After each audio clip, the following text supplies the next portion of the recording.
So was the Viking pre-cruise extension worth it? For me, it was a big yes, and it got us off on the right foot and attitude for the rest of our B to A Viking River cruise, the Rhine getaway. There's something about being in the warm, loving hands of your Viking guides and having someone that knows the area. After flying such a long distance, I can be rather fuzzy in the head or jet lag and cold since we live in Florida.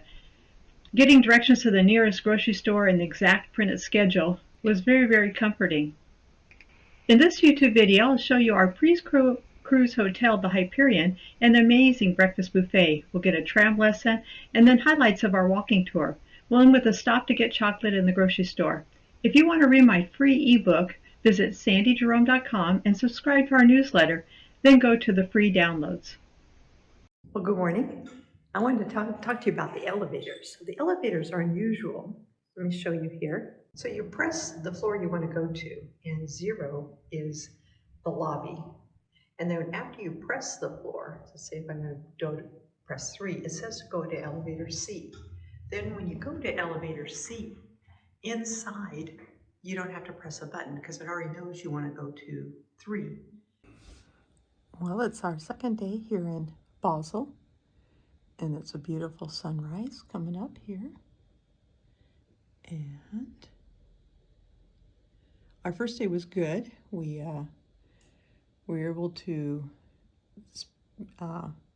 get in fine, and we didn't have to clear customs in Basel. We just picked up our luggage, went out, carefully chose the Switzerland side. This is our hotel room in Basel. TV. And there were 8 live broadcasts, 8 channels had a broadcast live of the Queen's funeral today. Anyway, it's a really nice room. Has a nice bed. That area over there is where the coffee and tea making area and all the plugs and stuff like that. Back over there is the restroom, the bathroom, although the toilet is in a door right here by the opening. So we're having breakfast on our first day, actually getting up in the Hyperion. That's beautiful. There's this beautiful view out the window. There's an amazing buffet. The breakfast room had lots of tables, and some of them for large groups, some smaller ones like a 2 for Keith and I. And the buffet is part of your room price at the Hyperion. It's one of the best buffets I've ever seen. You just go upstairs to the 3rd floor, and it's all, you give in your room number, you get right in, and great buffet. And I truly appreciate a great buffet. I did a lot of my foraging for future meals in the room, because you only get breakfast included, by taking Ziplocs in my pocket. And then I made lots of turkey and cheese croissant sandwiches. There was a big plate of cheese and turkey and other lunch meats. And then I also put some fresh fruit in my pocket. And then there was this one raspberry square treat that made a nice dessert later when I needed a break from all the chocolate that I had bought. I'm trying to think now of something that was maybe missing from the buffet, but yeah, I can't think of anything. They didn't have cook to order like you did on the cruise ship.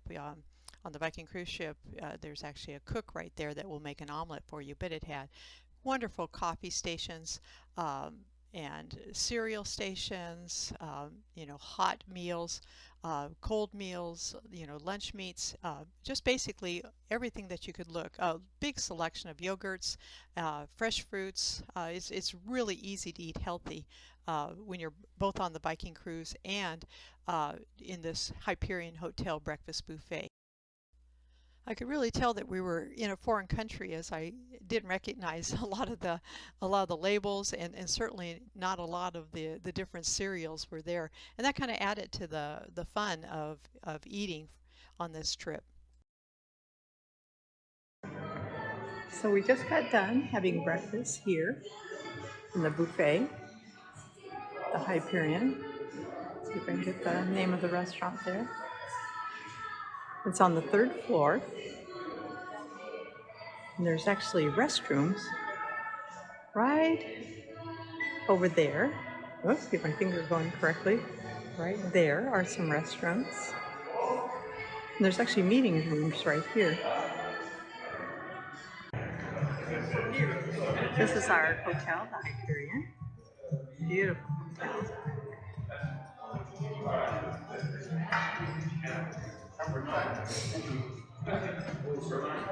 And right next to the elevator is our Viking desk where our tour guide Scott is wiring everyone up for our walking tour this morning. He's putting little headsets on all of us. They're getting us to test it. There's Keith waiting at the bar. This is like a bar and a cafe. Now there's two doors. This door right here goes out to where the marketplace is.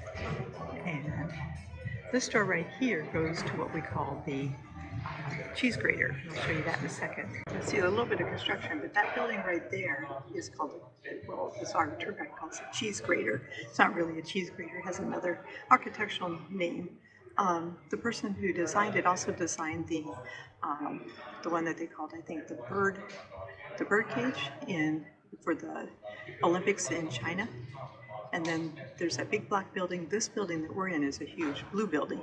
So when you're walking from town back here, you can look at that black building and the blue building next to each other, and you can normally see the cheese grater. And then you walk underneath that, and that direction is towards town. But this morning we're going to actually get on a tram number 6, and we're going to head downtown with our tour group. Here is called Gewerbschule. It's very difficult to remember. Here, we'll walk this way. Normally I walk down into Messeplatz and we catch it there, but I don't want to miss this tram because we're a little bit behind schedule. But the next stop that we'll go under is in Messeplatz. It's a little bit easier of a name to remember. Messe, M-E-S-S, just in reference to the convention center there called the Messe. It's our main large convention center. Really beautiful building when we drive through, or if you're walking, some people probably saw it last night. It was designed by Herzog and Morin. They're a local architecture firm. They're the ones that did the bird's nest for the Olympics in China. I don't know how long ago it was, but in Beijing they had that totally crazy looking building. Those architects are from here, and they did this building. People here locally refer to it as the cheese grater building. At least expats do. I don't know if the Swiss really do. But you'll notice it when we go by. Big, huge donut hole underneath. The Swiss are super festive. I'll be talking about that today a little bit. So you can see this number 2. It's flashing with the little tram, so we know that it's here. If it did happen to be late, it would even tell you that it's delayed, or it'll change the time a little bit. But they generally are on time all the time. And the reason that they're on time, as I've said to many of you yesterday, but for those of you that weren't listening, these guys have the right of way at all times, even against pedestrians. So that's kind of the rule. It keeps them, when they come up to a stoplight, that light stops for everything else, and then the tram goes through. They keep this system running all the time. It's a really, really well-used system, which I really like. I mean, I come from the Bay Area where they have the BART system, and the last time I went on that, I thought I was going to go deaf. It was so loud and so poorly maintained. The Swiss would never put up with that, just never put up. As a matter of fact, I mean, this looks like beautiful, and I kid you not, like in the next 5 years, they're going to tear this up because it's just not good enough. It's insane. I was going to say that the festive nature of things, we will get on in about 4 minutes. We've got a little bit of time to chat, though.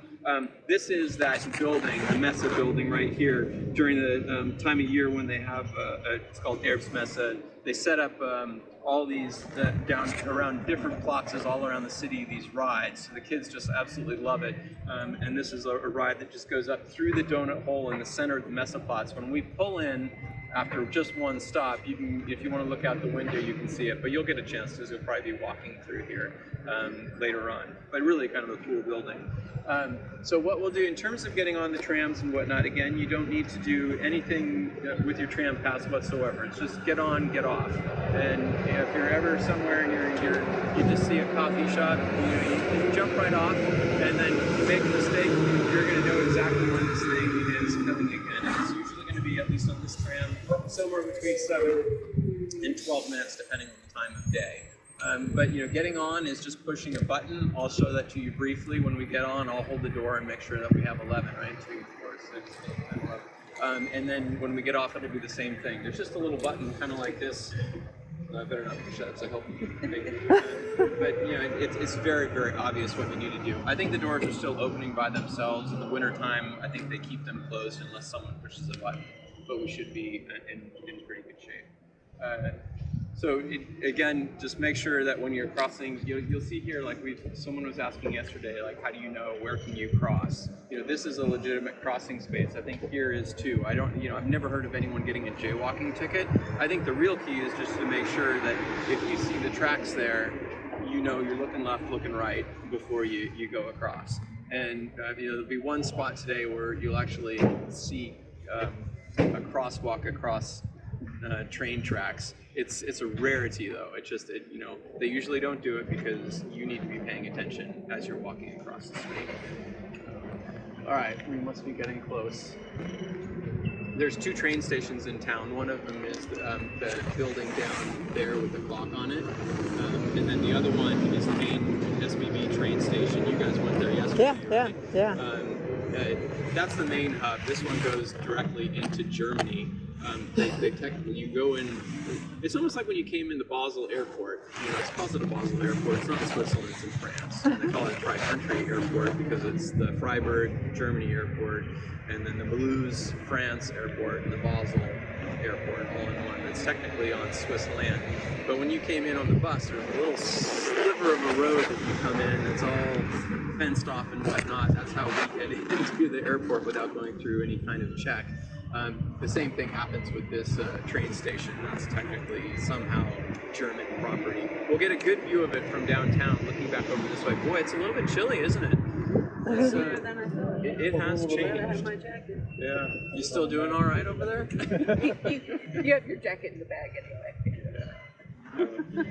So a couple of things. We're going to get on the tram pretty quick, and when we're going down, I'm going to just try to point things out very quickly. I'll call out right side. We're going this direction. So the river is directly over here. If you walk it, it's maybe 10 minutes. It's only 3 or 4 stops on the tram. We're going to go really quick, but I'll try to say, Apotheca, which is the pharmacy, and then I'll try to point out where the Co-op and Migros are. Those are the local grocery stores like a Safeway. They do things much more locally here, so you don't have these massive Safeways or big stores. Outside of town, you have a few more of them, but they're very, very local here. So, their doctors are, very within walking distance. I went one time to get my eyes checked or whatever, and I went way across town, and someone's like, why are you going so far? We have one right in town. They're just really, really locally based. So you'll see this in terms of the co-ops and the Migros. You can get a Coke there, you can get a sandwich, you can bring back a bottle of wine to the hotel room if you want. There's one very conveniently located just 1 block down the road. I'll point that out. But the name of them again is Co-op, C-O-O-P, and then Migros, M-I-G-R-O-S. They both have kind of orangish, kind of like the color of your jacket, that orangey color. And you're going to see them all over town today. Okay, so this is our number 6. We got an old school tram. Those are the new ones. This is the old one. And why don't we get on right here? This is the button, by the way, push on the side. So if you want to grab a seat, you can. Otherwise, just hold on. It's usually all stand. So after we got off the tram, we started our walking tour. I'm not going to go into every part of it, and you really couldn't hear him well because in the recording, because we had earpieces, so we could actually hear him through our earpieces and hear all the information about them. But there are certain places where we did stop, where I got close enough to him where you'll be able to hear him. Plus, if you're going to be taking this walking tour, I don't want to spoil the whole part of it, tell you all of his funny stories. We had just a wonderful guide. Couldn't ask for a better guide from Viking. And it was a big part of why I felt that the pre-cruise extension was truly worth it, along with the hotel and the buffet, the treatment at the airport. It really made it worthwhile. I've written a whole bunch more in my free ebook, and it's on my website, sandyjerome.com. All you have to do is go onto that website and click on free downloads if you're already a subscriber. If not, you just quickly hit the subscribe, sign up now, register, just put your email address in. I don't send out a lot of newsletters. It's more just to keep the free part of my website kind of protected behind a wall. Almost 20,000 people living in this little community. They had salt mines there. They were on the river, so they had transportation up and down the river, in boats and whatnot. But it was good for commerce. So they ruled for 500 years until more tribes pushed down from Germany. So more Germanic tribes moved in and functionally pushed the Romans out. But these ruins here are documenting that, and it's basically, this is a road that was coming in, and it was coming from that outpost, which, like I said, was 10 miles, and it's just upstream. So when we look at Basel, I think I did bring my map. Basel is basically at the dogleg right turn of the river. So this is functionally north this direction. The river's flowing this way. We're right here right now. This direction is Zurich. Up here is Germany. Over here is France. The river is running more or less to the west, and then it gets to Basel, hits the church, and it goes directly north. And you guys will be going downstream on the Rhine, but to the north. And then Germany will be on your right, France will be on your left. But this road was coming, the outpost where the Romans had their place, it was roughly probably over in here somewhere. So this road would come through to the high point of Basel, which is where we are now. So this would have been the gates all around town, basically do semicircles from here, where the church is, in this area out. And so this is, where they discovered these roads coming through. This literally would have been the road running outside of town this direction. And then, this isn't one of the walls here, but there's different outposts along town that I can show you if you're interested in going. You can see some of the old walls within the city. They'd set up 3 or 4 different walls over time, some of them close by, and then they kept on moving them out, but always protecting the high ground, and that's where they originally would have been. This up, building up, but the old parts of town are... No, it wouldn't have been the earthquake that would have done that. It would have been solid bedrock for sure. So I think this stuff kind of, as they're building stuff up. I've seen where they tore up on Freistrasse. I'm sure you're getting the picture that I can talk to anyone at any time, and I do, especially when they speak English, and they all do pretty much around here. But they were tearing up Freistrasse, and the guys down there, I'm looking, just looked kind of fascinating. It was probably something that looked, engineering related. So I'm like, oh, what's that? And, it was like an hour and a half later that I left this guy, and he was they were digging up the area. He was someone who was documenting what was underneath of the road, and you could see the layers. They're putting in a new gas pipeline or something, electrical. And what he was doing was literally documenting it. They'd still come through, and they wouldn't shut it down until the project's closed. They'd document it, and then they'd come in and refill it in after they put in the gas line. But you could see the layers that were coming up, and where he was digging and documenting things. I was asking what he was finding. He's like, oh, it's nothing. It's literally like, little pieces of metal and whatnot. I'm like, do you ever find any gold? He's like, when was the last time you threw a $100 bill on the ground? He's like, you don't find gold. They weren't dropping gold coins back in those days.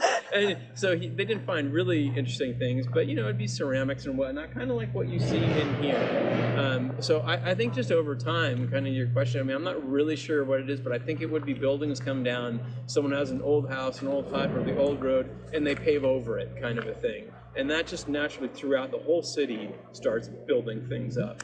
So yeah, because it's a good 10, 15 feet down. Right. That's what. Yeah. Changing the topic, is this a public elementary school? Yeah, it's a public school. So it was a Monday when we took our tour, and a lot of things were closed. The cathedral was closed, so we couldn't use the restrooms. We actually used a public restroom, which was quite a lesson right there. And then we were able to go through the cloisters, and then the best view, which has to be the best views in Basel, was at the cathedral along this brick wall. So that was probably one of my favorite parts of the walking tour, was getting to this wall and be able to really see the river that we'd be spending the next 8 days on. So there's one of the Viking ships way down there. The river. just upstream from here on our right, there's another set of locks. And there's the two buildings, the black one and the blue one. The blue one is the Hyperion where we're staying. The black one is the one that when we come through that cheese grater building, that we come up to that one.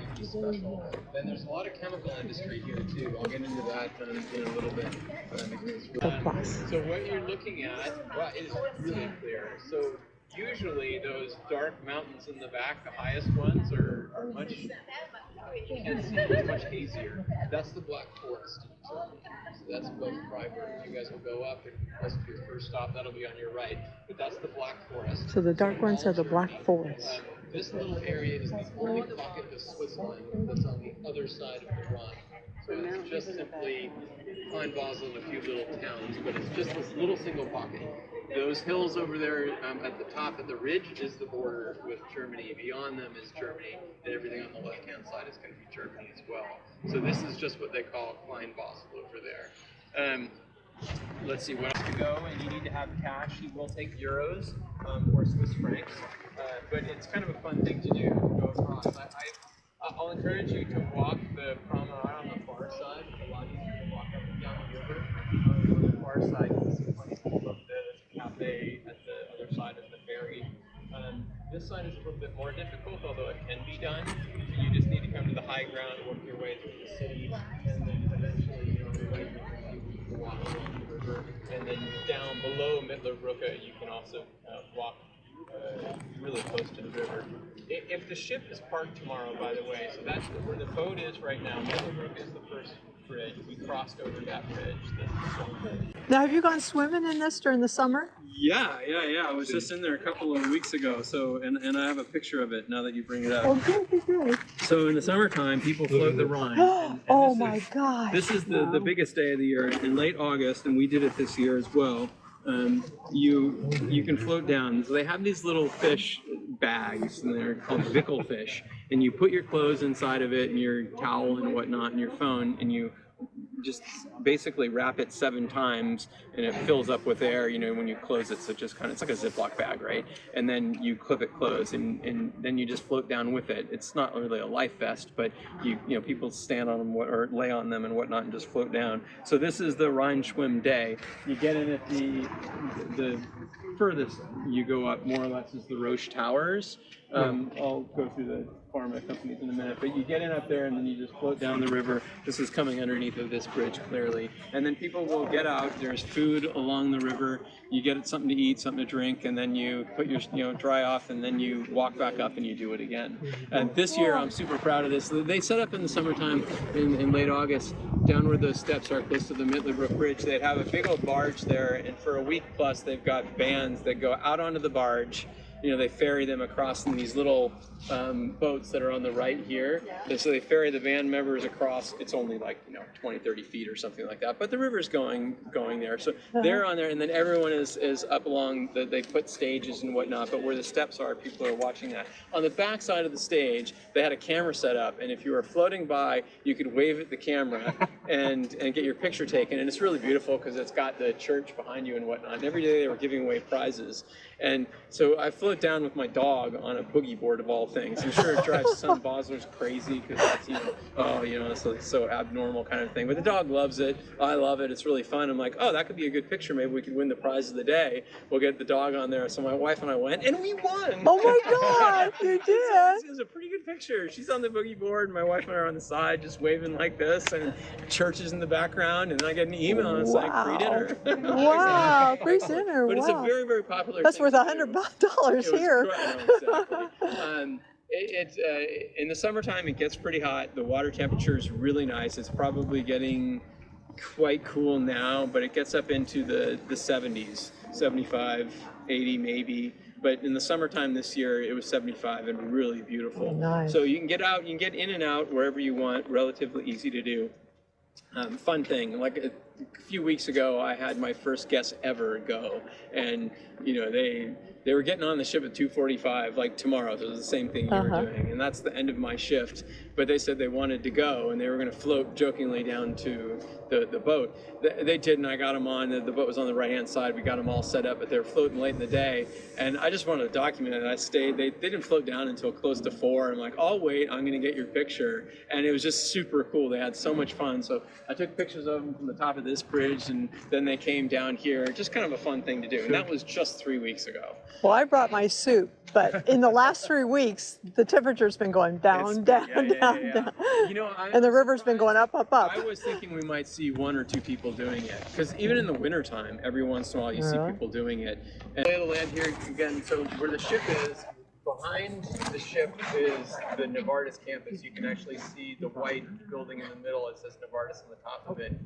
There's 2 large pharmaceutical companies within Basel, amongst others, but the 2 big ones are Novartis and Roche. They big employers in town. We actually moved here. My wife was working for Novartis, and then she switched over to Roche. But behind Novartis is France. So the hills all to the left is Alsace.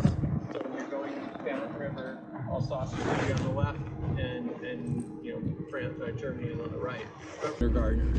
They're walking to school by themselves, and they do it 4 times a day because they go to school, come back at lunch, go back to school, and come home again. And totally independent. They teach this to them from an early age. And I've had even American people come here, and they're putting their kids in local school, and they do this, and they just it's kind of just anything but what I walked my kids to school for sure for years, right? And it was a local. They just don't do that here. Independence from an early age, independence and responsibility. It's very different. You see it happening all over the place. And this local, this is a bit of Scott's experience, but I think it's pretty darn accurate. I think it's why you don't see things like a lot of littering and a lot of graffiti. You'll see it a little bit, but I think from a very early age, they're teaching these kids that this is your local community, and the guy who's cleaning this up ends up being your neighbor. And most of our taxes are going into our local tax base. So if you do something like this, we have to pay for it and clean it up. So from a really young age, they've got these kids being very, very responsible. You still see some of the derelict stuff. Like there's graffiti on this pole here and whatnot. They'll clean it up. They've got the resources to do it, but generally speaking, they've got a well-oiled machine from a really young age. This is true all over Switzerland. This younger. This is true all over early Switzerland. learning. Yeah. The independence in particular. And like I said, it's very, very local. I mean, these guys going to school. There's no cafeteria because you go home, and it is a community that really kind of thrives on one working parent, not necessarily. It's not a lot of 2 people parent income houses. And coming from the Bay Area, we definitely were. We come here. This is one of my side jobs along with engineering and whatnot, but I was taking care of the kids, and they had a cafeteria, so they didn't come home. But I think most of the time you got these really local elementary schools. Those kids going to school there live in this area. They're not coming in from far away, so it's easy to walk to school doing this kind of stuff. But you fill it up not from the basin, you fill it up from where it's coming out of the little spout here on the right, because my dog swims in that, and you don't want to be in there. And in summertime, people are in it. I mean, this year was a good year in particular. You feel, this right here, you can have the view from the side. It does have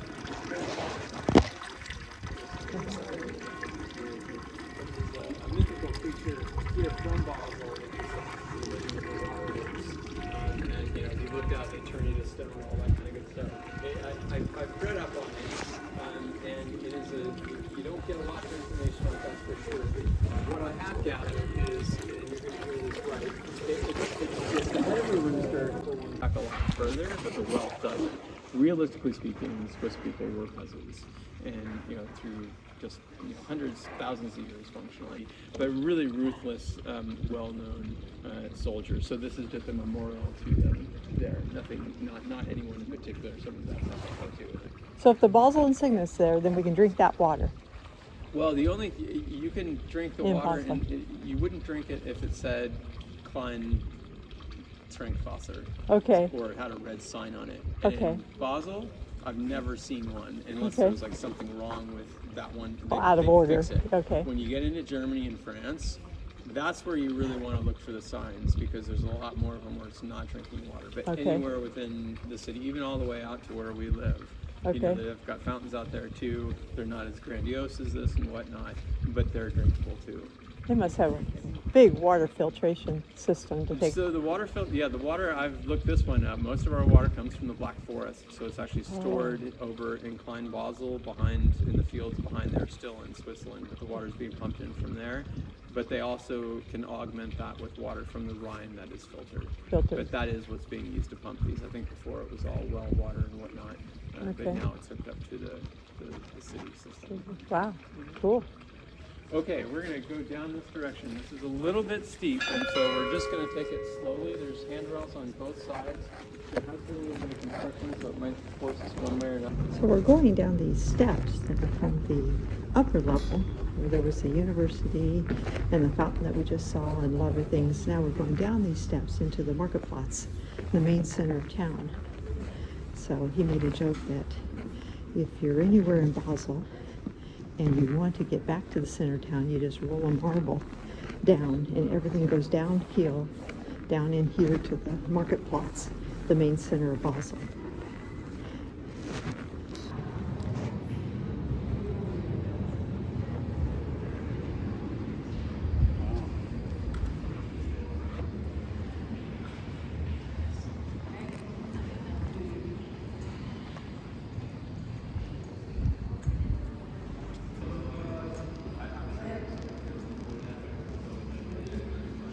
Yeah.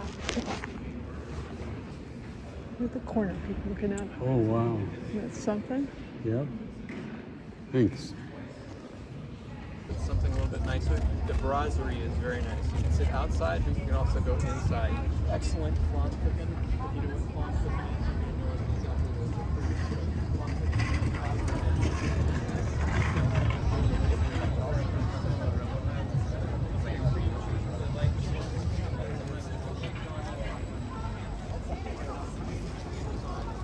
It's quite different. It's massive. Salads too. I mention it because it's good for dinner as well. And I mean, they're open on Sundays. I know it's Monday now, but you know, it's open all the time. So I've eaten there many times. The ice cream is by Movenpick. It's fantastic. One ice cream to get, that's it. If you want chocolate, I mentioned the Lauterock. That's over to the right of McDonald's. But they do have Movenpick ice cream there. That's tasty. So this is the Messeplatz, and this is where our tram came in, and we got off of it here. Our hotel is right there, the Hyperion, and this is the building. We call it the cheese grater, but it has a big opening up here, and then they have a festival where they actually have a ride that kind of looks like the one in Toronto, or like the Space Needle. So a round circle that goes up through this hole and then way up to the top during kind of this carnival festival that they have. But there's the trams. Trams are really... Like the one in SeaWorld. Okay, yeah. So the trams are really easy to take. I mean, the first day that you have your tour guide, he'll teach you, become a tram lesson, how to get on the tram. You get a free tram card. They're called the Basel card, that allows you to go unlimited amount of trams, and they virtually go everywhere. We got a little tired at the zoo, so we knew that if we could find the 2 tram, which we asked a security guy, and he gave us the directions to get to the 2 tram. We rode it right on in. It dropped right off here. We could have gone off one step and gone right in front of the Hyperion Hotel, but I wanted to get off here, and it's easy. So I'll end this video with a little tour of the grocery stores. We spent a lot of time going to Migros and the Co-op, and the prices were fantastic. And our next video is going to be at the Basel Zoo, which was really one of my highlights of going to Basel. I love zoos anyway. I've written a book about the zoo that we have here in Orlando, Disney Zoo, which is called Disney's Animal Kingdom. And you can get more information about that on my website. And you can visit my website and read this whole ebook that I wrote about the trip and what I call Act 3 travel, which is talking about the third act of my life and in my writing career. I'm doing this to get known out there and have a social media presence as I start a new career of being a writer of middle grade fiction. To see more of the videos that I have about my Viking River cruise, be sure to subscribe, like, and ring the little bell to get notified of the next one, which will be about the Basel Zoo and boarding our Viking cruise ship.